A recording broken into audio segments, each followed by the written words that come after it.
Before I even came to college, I definitely knew that I wanted to study abroad, and I had a general idea of where I wanted to study abroad. I took Spanish a lot in high school, so I wanted to go somewhere that was a Spanish-speaking country so I'd be able to practice my Spanish language.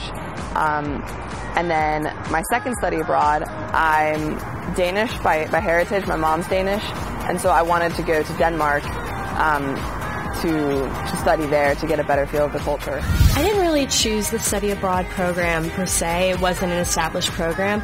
I'm part of the co-op program, and I knew that for my last co-op I really wanted to go to Australia. And so I just started pulling contacts every way I could find them, classmates, friends, anyone who'd ever been to Australia, asking them for their impressions and any contacts that they might have. And one of the girls in our co-op program had actually worked in Australia, and so I pulled her contact information and got in touch with her boss and sent out 40 plus cover letters and resumes and everything, and eventually landed a job in Perth in Western Australia. So I like to think that Perth kind of picked me. I chose my location based on cities that I knew were very involved in fashion or had a large fashion scene, so to speak. So London was one that was a good choice for me because I was just out of my first year of college, and I didn't have much experience in any foreign language. England, London in particular, being a fashion capital of Europe, seemed like the best fit. I chose my program and location by determining how many credit hours I could get, which program offered the most credit hours. And I chose the location pretty much because I always wanted to travel to France, so I felt like if I can pretty much go over there, study, and see Europe, it was like killing two birds with one stone. Well, some of the factors that led me to decide on going to Amsterdam were the location, being that it's in Northern Europe with lots of opportunities to go and travel and visit other cities. And I also thought that the other thing too that really convinced me to go to Amsterdam was the history and just the built environment. I decided on my study abroad option just by research. I met with a study abroad advisor in the UC International Study Abroad office, and she kind of helped me explore some options. I really wanted to go to Australia, but she kind of asked me to look other places so I won't narrow down one specific search. So I really wanted to go to Australia, so I really wanted to make it possible going to Australia. So she gave me a lot of books on Australia and kind of helped me narrow down the programs, if I want to do an internship versus study abroad, how my credits would transfer depending on the program I did, and just the basic research steps involved in, trying to go abroad.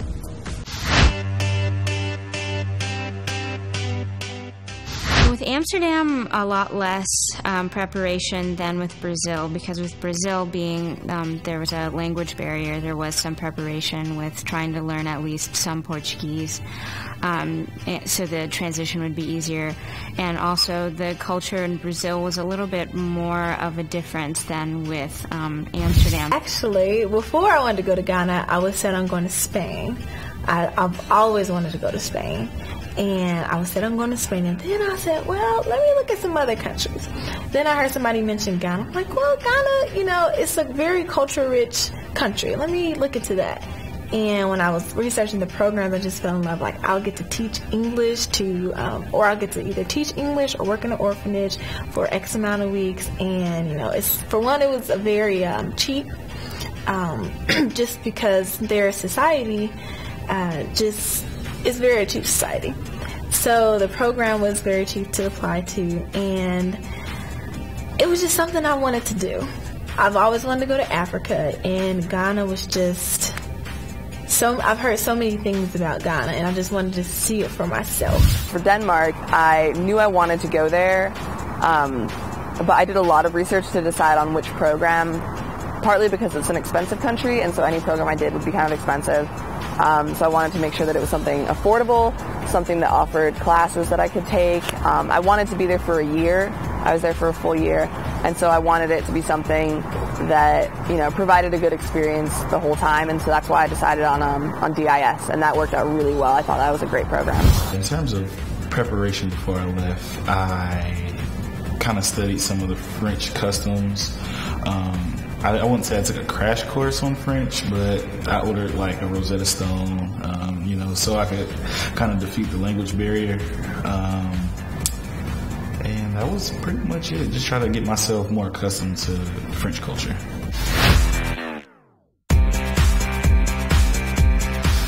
My housing in France, I lived with a host family, which I wanted to, from the beginning, stay with the host family because I knew that it would be a really great way to get a first-hand experience with the culture, and I thought it'd be really great, especially if they had family members or children. I could kind of feed off of them and get practice with my speaking. For my housing experience in Korea, I lived in a dorm, and that was awesome. So I really enjoyed it. It was pretty much like students from all over the world. Basically, we had to we had the opportunity of interacting together and stuff. And then the school is pretty much like located in the heart of Seoul. So basically, we still had like interaction with Korean students, and then the Korean indigenous that are actually like living in Seoul.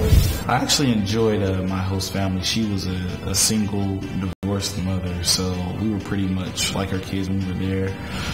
She cooked for us. She actually cleaned our rooms. She did our laundry. So by the time I came back, I was ready to go back to France, so I wouldn't have to do laundry anymore.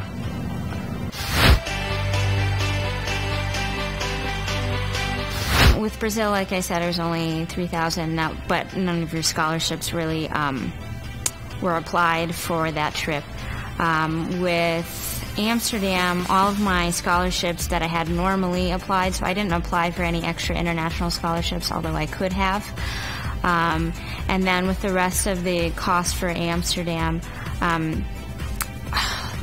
would say that the living expenses were a little bit higher, and then I had to have money for travel, so that was an additional expense. But beyond just being willing to pay a little more for rent and a little more for food, it really wasn't too much of a stretch. I felt like it was very, very affordable. I received several scholarships and grants, and my financial aid from like my Pell Grant transferred over through the summer.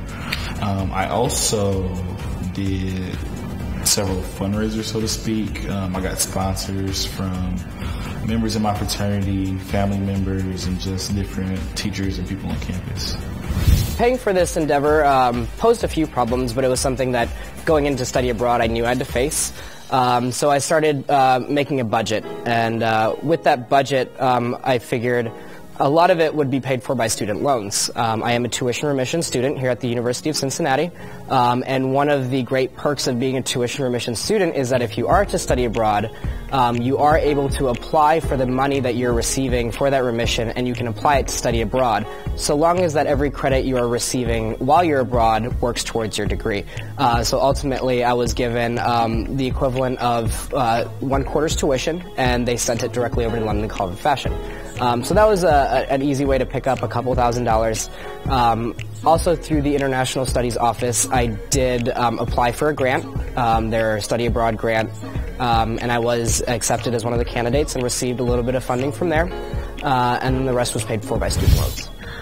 I applied for many scholarships when I went to Australia, and it was actually, since I wasn't taking classes, it was actually more expensive to intern there, just because of placement in the school and then FBI checks. I mean, all the things that go into teaching abroad I had to do. But I did apply through the UC International Office, and I did apply through my programs to get those scholarships, and also applied through church and fundraising and stuff like that. So funding it took a lot of work, but I think I researched. I could have done a little bit of better job researching, but I think that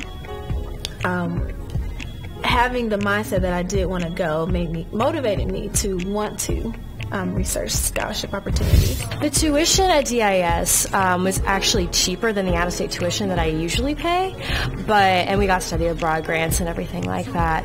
But then at the end, obviously all the travel that you would do is kind of on you. So kind of took a lot of savings from co-op and things like that and put it towards going and traveling around Europe. So that's kind of how I funded that. And then when I was in Australia, most of my funding came from my job. I was making money doing my internship, and so I was able to save up money doing that and then put that all towards traveling afterwards. So I came home and I just about broke even in terms of what I spent and what I earned.